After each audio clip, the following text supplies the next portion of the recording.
अगले दिन सुबह ही वे जंगल की ओर निकले, जहां से जड़ी बूटियां और कुछ कंद मूल लाए।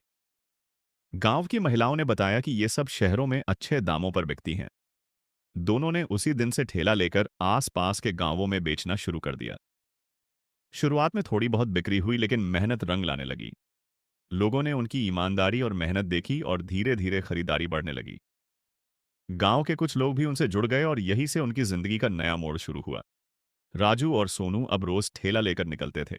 सुबह तड़के उठते, जंगल से सामान लाते और फिर दिन भर अलग-अलग गांवों में बेचते थे। 2 महीने में ही उन्होंने थोड़ा बहुत मुनाफा कमाना शुरू कर दिया था और अब वे सूखे खेत की चिंता छोड़कर आगे की सोचने लगे थे। राजू अब पहले जैसा उदास नहीं रहता था।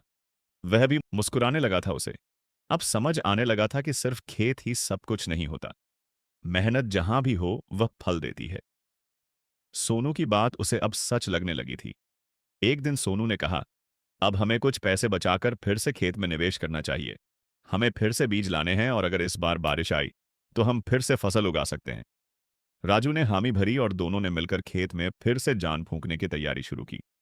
इस बार खेत में मेहनत के साथ उम्मीद भी बोई गई थी और किस्मत ने भी उनका साथ साथ दिया। बारिश आई और जमीन ने जैसे फिर से सांस लेना शुरू किया। बीज अंकुरित होने लगे, खेत हरा होने लगा और दोनों भाइयों की आंखों में फिर से सपना चमकने लगा। एक दिन दोनों खेत के पास बैठे थे। राजू ने सोनू का हाथ पकड़ा और कहा, अगर तू साथ नहीं होता तो मैं कब का हार मान चुका होता। तूने मुझे फिर से जीना सिखाया। सोनू मुस्कुराया और बोला, भाई, जब दुनिया साथ न दे, तब परिवार ही तो होता है जो तुम्हारा हाथ थामे रखता है। हमें जितना भी टूटना हो जाए, लेकिन जब परिवार साथ होता है तो बिखरने से बच जाते हैं। अब उनका ठेला भी चल रहा था और खेत भी। दोनों भाई गांव के लिए मिसाल बन गए थे। लोग उनके पास आते, सलाह लेते और अपने बच्चों को उनकी कहानी सुनाते। इस कहानी से यही सीख मिलती है कि मुसीबतें आएंगी, रास्ते मुश्किल होंगे, लेकिन अगर परिवार साथ हो तो हर तूफान आसान लगने लगता है।